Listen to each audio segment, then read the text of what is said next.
Quand quelqu'un veut devenir président en Afrique, il doit aller flatter les Français, leur faire des promesses, il doit aller ici, il doit aller là-bas, ainsi de suite. C'est pas une bonne chose. Pourquoi? Parce qu'ils minimisent leurs propres frères, leur propre peuple. Ils estiment que le pouvoir vient de l'extérieur. Alors, il faut maintenant qu'une génération vienne montrer aux impérialistes que le pouvoir, c'est d'abord nous-mêmes.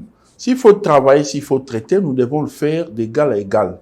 Ça doit plus être des histoires genre on vous piétine, comme ce fut le cas à l'époque où Léopold D disait que le Congo, c'est sa propriété privée. Une propriété privée qu'il n'a pas développée, une propriété privée qu'ils ont colonisée et exploitée de tous les temps comme étant une colonie d'exploitation, au lieu de la considérer comme étant, par exemple, une colonie d'habitation. Regardez le cas avec l'Afrique du Sud. L'Afrique du Sud, un Sud-Africain n'a vraiment pas besoin d'aller se réfugier en Europe, aux États-Unis. Ils n'ont pas ce temps-là, ils n'en ont même pas besoin. Ceux-là qui bougent, les Sud-Africains qui bougent, c'est dans le cadre de business.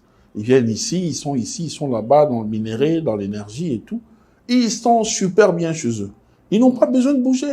C'est pourquoi aujourd'hui, vous voyez, quand vous avez un séjour, quoi que vous soyez congolais, quand vous avez un séjour d'une année, 2 ans, 3 ans dans votre passeport, pour les séjours sud-africains, vous allez à l'ambassade d'un des pays de l'Union africaine, de l'Union européenne, on vous donne facilement les passeports. Parce qu'on suppose que si déjà quelqu'un peut habiter l'Afrique du Sud, il n'a pas envié l'Europe.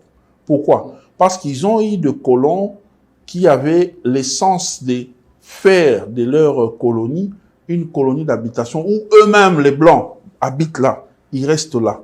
Mais chez nous, une colonie d'exploitation, on vient, on construit à peine des petites histoires, ces accords, mais tout ça, et puis ils repartent.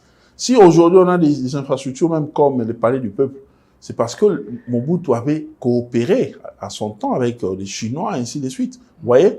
Alors, il faut qu'il y ait une génération qui vienne avec une autre façon de voir les choses pour essayer de positiver les choses, pour essayer de dire aux dirigeants, faites attention, nous sommes là, nous venons. Il faut qu'il y ait des jeunes qui ne sont pas là pour faire les djalelo. Parce qu'en faisant